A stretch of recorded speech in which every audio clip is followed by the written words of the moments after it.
Hi friend. आज का topic है ऑटिज़म स्पेक्ट्रम डिसऑर्डर। ये जो लास्ट वीडियो था डाउन सिंड्रोम, उसी की तरह ये भी एक एजेड पेरेंट्स के बच्चों में होने वाला सिंड्रोम या डिसऑर्डर है। लेकिन इसमें सिर्फ रिस्क फैक्टर के अंतर्गत ही ये ऑटिज़म होता है 40 साल के ज़्यादा के पेरेंट्स के बच्चों में। बाकी और भी इसके कारण होते हैं, ज़रूरी नहीं है कि सिर्फ ओल्डर या एजेड पेरेंट्स के बच्चों में ही ये ऑटिज़म हो। और ऑटिज़म का पूरा नाम है ऑटिज़म स्पेक्ट्रम डिसऑर्डर, यानी कि ASD। इसमें होता है कि जो बच्चे होते हैं या जो पेशेंट होते हैं, बड़े भी हो गए, तो उनको बोलने में कम्युनिकेशन की प्रॉब्लम होती है, अपनी भाषा अभिव्यक्त करने की, भाषा सीखने की भी प्रॉब्लम होती है। जो लैंग्वेज लर्निंग पावर होती है और जो फेशियल एक्सप्रेशन यानी कि चेहरे की भाव भंगिमा व्यक्त करने की जो शक्ति होती है, वो भी प्रभावित होती है। जैसे आप लोगों ने देखा होगा कि कुछ बच्चे जिसको लोग मंद बुद्धि समझते हैं और वो रोबोट की तरह सपाट तरीके से अपनी बातें करते हैं और सामने वाले की बातें समझते भी नहीं हैं, तो ये ऑटिज़म का ही एक सिम्टम है, लक्षण है। ऑटिज़म में जो बच्चा है, इसकी 4 कैटेगरी होते हैं, तो सब में थोड़ा सा डिफरेंट सिम्टम होता है, लेकिन बाकी चारों कैटेगरी में एक तरह से ये जो कम्युनिकेशन स्किल होती है, इसकी प्रॉब्लम होती है, अंडरस्टैंडिंग की प्रॉब्लम होती है, विचारों को और भावनाओं को समझने और व्यक्त करने की प्रॉब्लम होती है, और फेशियल एक्सप्रेशन यानी कि जो चेहरे की भाव भंगिमा है, भावनाएं व्यक्त करने की जो भाव है, वो जो ऑटिज़म का बच्चा है या पेशेंट है, वो ना दूसरे की भाव भंगिमा समझ पाता है, ना खुद उस तरह का एक्सप्रेशन दे पाता है। और ऐसे लोग किसी विशिष्ट ध्वनि, गंध या स्पर्श के प्रति बहुत ज़्यादा सेंसिटिव होते हैं, अति संवेदनशील होते हैं, और कभी कभी नकारात्मक उसका प्रत्युत्तर भी देते हैं। तो ये हाई सेंसिटिविटी होती है साउंड और स्मेल और स्पर्श यानी टच के लिए, ये भी सिम्टम होता है ऑटिज़म का।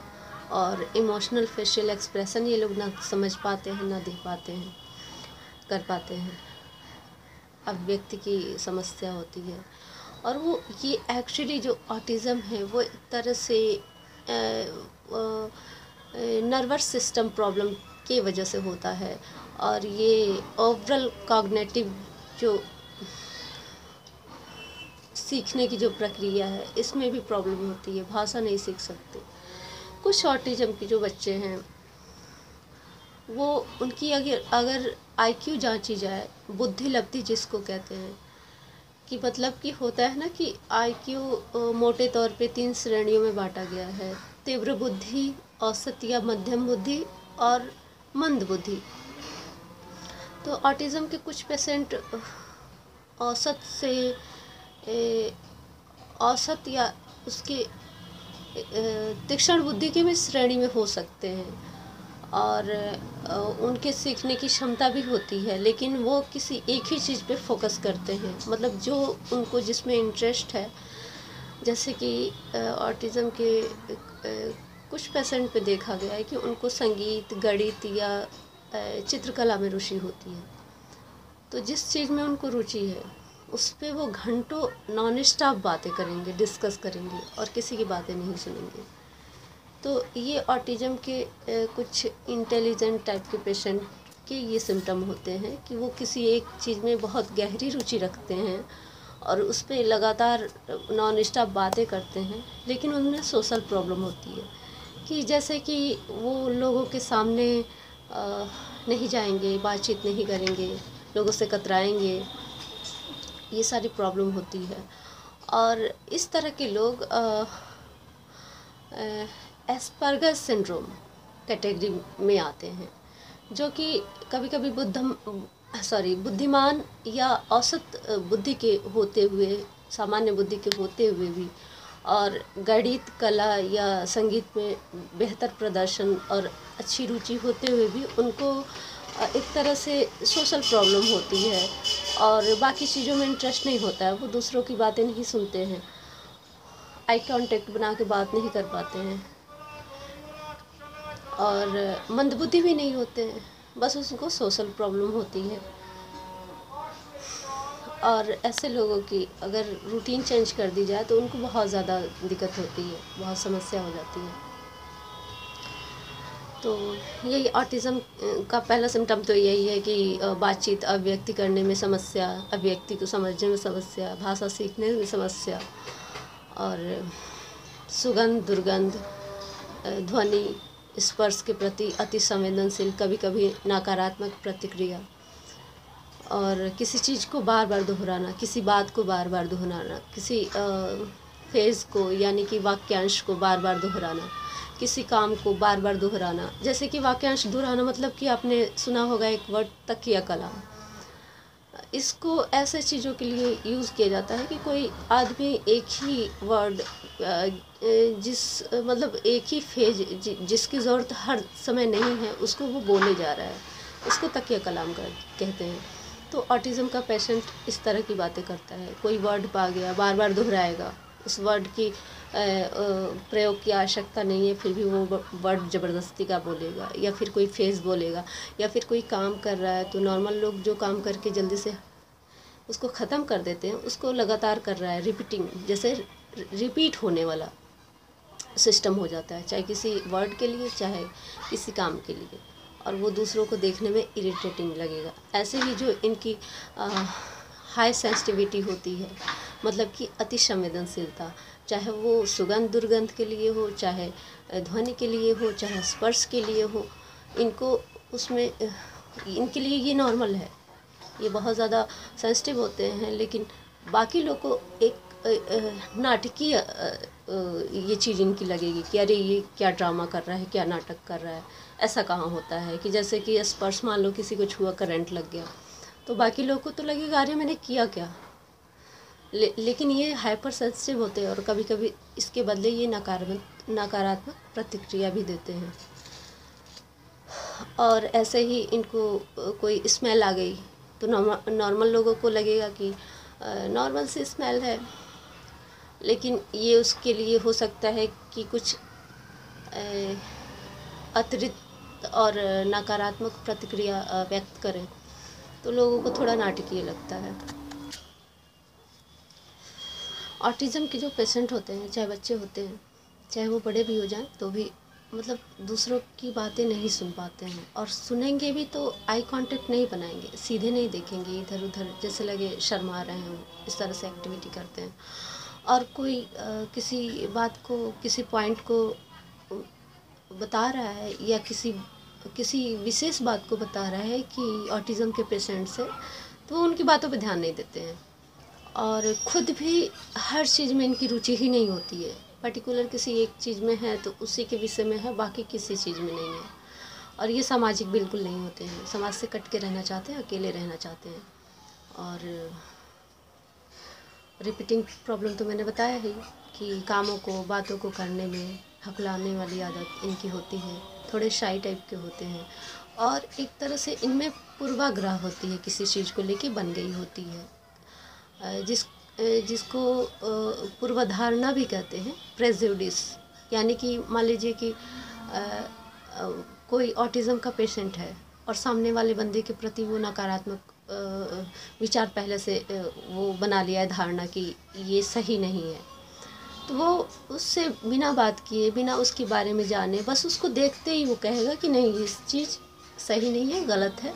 तो इस तरह की पूर्वधारणा इनके दिमाग में चीज़ों के प्रति, लोगों के प्रति बैठी होती है, और ये सामाजिक बिल्कुल नहीं होते, और अकेले रहना ज़्यादा इनको पसंद होता है, और भाषा भी नहीं अच्छे से सीख पाते हैं, ना बोल पाते हैं, भावनाओं को बिल्कुल नहीं समझते, रोबोट की स्टाइल में सपाट एकदम भाव शून्य होकर बातें करते हैं।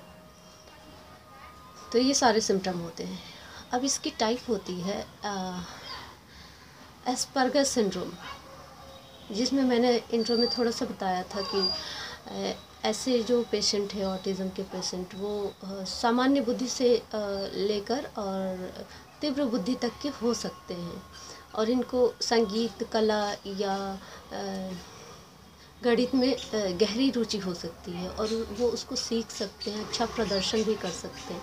लेकिन इनमें सोशल प्रॉब्लम होती है, शाई टाइप के होते हैं, बाकी लोगों से बात करना नहीं चाहते हैं, पूर्व धारणाओं से, पूर्वाग्रह से, प्रेजुडिस से ग्रसित होते हैं, और जिस विशेष चीज़ में इनको रुचि है उसी पे नॉन स्टॉप बात करेंगे, किसी की बातें नहीं सुनते हैं, आई कांटेक्ट नहीं बनाते हैं, और ध्वनि से और स्पर्श, गंध, दुर्गंध से के प्रति ये अति संवेदनशील और नकारात्मक प्रतिक्रिया देने वाले होते हैं। ये सारे एस्पर्गर सिंड्रोम के पेशेंट का लक्षण है, और इनको पूरी तरह से सोशल प्रॉब्लम होता है, अकेले रहने वाले ये इस तरह के पेशेंट होते हैं। उसके बाद है ऑटिस्टिक डिसऑर्डर टाइप। तो ऑटिस्टिक का मतलब है जब लोग जब एक बार आर्टिस्टिक वर्ड सुनते हैं, ऑटिज़म के अंतर्गत आता है, उसकी एक टाइप है, तो लोग इसी को ऑटिज़म समझ लेते हैं। लेकिन ऑटिस्टिक डिसऑर्डर ऑटिज़म का एक प्रकार है, टाइप है। इसमें मतलब जो व्यक्ति है वो एस्पर्गर सिंड्रोम की तरह सामान्य या तीव्र बुद्धि का नहीं हो सकता है। इसमें भी उसको आई कांटेक्ट बनाने में प्रॉब्लम होगी, कम्युनिकेशन में प्रॉब्लम होगी, सोशल प्रॉब्लम होगी, ये सारी चीज़ें रहती हैं उसमें। और जो ऑटिज़म के जो पेशेंट हैं, बच्चे हैं, 6 महीने में वो उनकी सीखने की प्रक्रिया बहुत धीमी होती है। 6 महीने में वो जाके मुस्कुराना स्टार्ट करते हैं। आपने सामान्य बच्चों को देखा होगा कि 2-4 महीने बाद, मतलब 4-5 महीने के बच्चों को अगर उनका नाम पुकारा जाए तो वो एक बार देखते हैं ऐसे। लेकिन जो ऑटिज़म के बच्चे होते हैं वो 1 साल बाद अपना नाम समझ पाते हैं कि मेरा ये नाम है, मुझे पुकारा जा रहा है, प्रतिक्रिया देते हैं। 6 महीने के बच्चे हो जाते हैं तो मुस्कुराने पे मुस्कुराते हैं। 9 महीने के हो जाते हैं तो अगर सामने वाला व्यक्ति, जैसे देखा होगा ना कि आप बच्चों को अगर मुस्कुराइए तो मुस्कुरा देते हैं, या फिर कोई रो रहा है तो वो भी रोने लगते हैं। तो ये सारी प्रतिक्रिया ऑटिज़म के जो बच्चे होते हैं वो 9 महीने में ये चीज़ें सीखते हैं। 1 साल में वो अपना नाम पहचानना सीखते हैं। तो सीखने की प्रतिक्रिया बहुत धीमी होती है। ऑटिस्टिक में भी यही होता है। ये कम्युनिकेशन और ये बिहेवियरल चैलेंज और सोशल चैलेंज, ये बहुत कॉम्प्लिकेटेड हो जाता है इनके लिए। इससे बहुत ट्रबल करना पड़ता है। मतलब कि भाषा सीखने की, बोलने की प्रतिक्रिया, भाव व्यक्त करने की और समझने की प्रतिक्रिया, और ये असामाजिक हो जाते हैं, इससे इनको संघर्ष करना पड़ता है। ये सब ऑटिस्टिक टाइप में रखा जाता है। उसके बाद हो गया चाइल्डहुड डिसइंटीग्रेटिव डिसऑर्डर।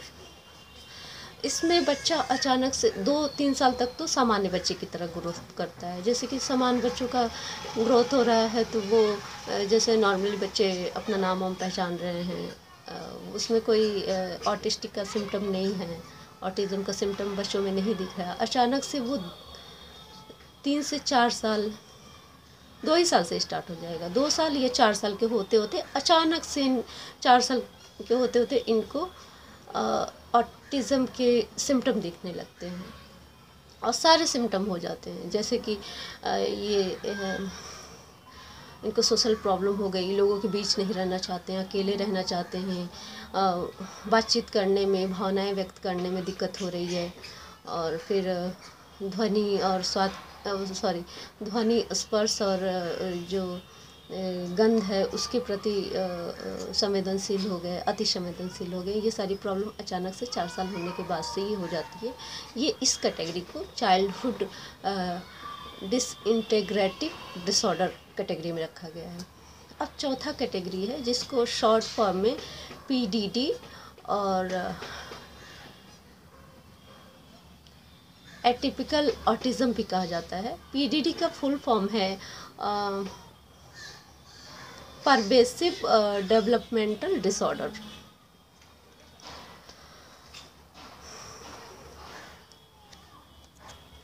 इस कैटेगरी में जो ये कम्युनिकेशन और कम्युनिकेशन स्किल और जो सोशल प्रॉब्लम हो रहा है, ये देर से इसके सिम्टम दिखते हैं।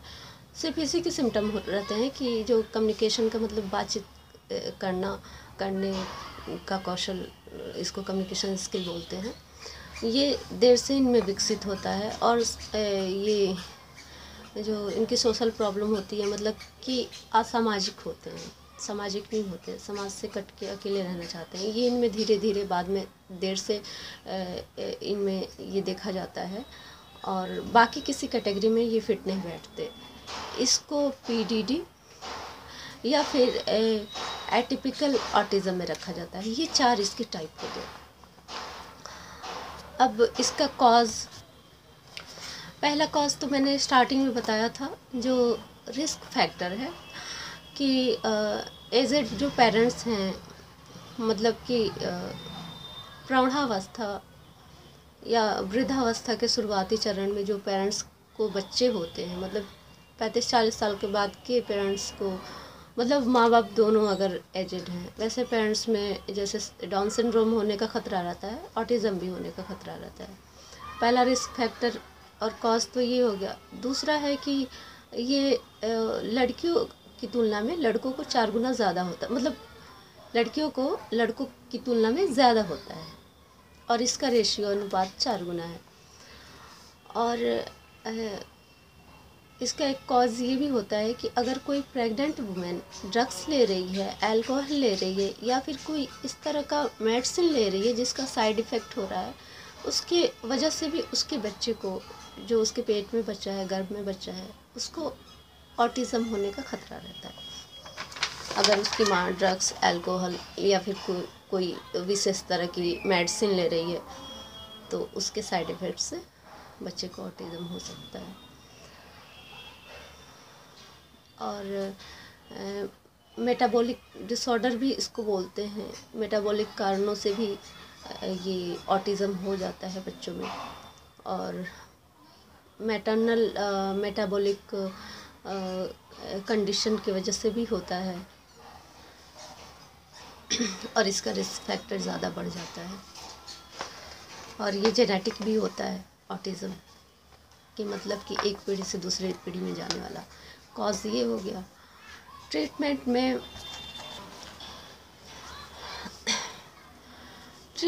में अभी इसकी कोई मतलब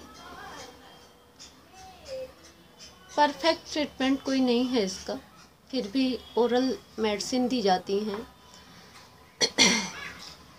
जो ऑटिज़म के पेशेंट का एंजाइटी और अटेंशन प्रॉब्लम कम करने में सहायक होता है, और हाइपर एक्टिविटी उनकी कम करने में सहायक होता है ओरल मेडिसिन। इसके अलावा बिहेवियरल एंड कम्युनिकेशन थेरेपी चलती है। उसके बाद अप्लाइड बिहेवियर एनालिसिस, जिसको ABA बोलते हैं, ये इंक्लूड होता है ऑटिज़म के ट्रीटमेंट में। और ऑक्यूपेशनल थेरेपी चलता है, बस यही। और अभी कोई परफेक्ट इसका इलाज है नहीं, अभी इस पर रिसर्च ही चल रहा है। और जो ऑटिज़म का जो टेस्ट होता है, मतलब कि ऑटिज़म चेक करने के लिए, उसको ADOS बोलते हैं, मतलब कि autism diagnostic observation schedule, ADOS। इस जांच के तहत ऑटिज़म का पता लगाया जाता है।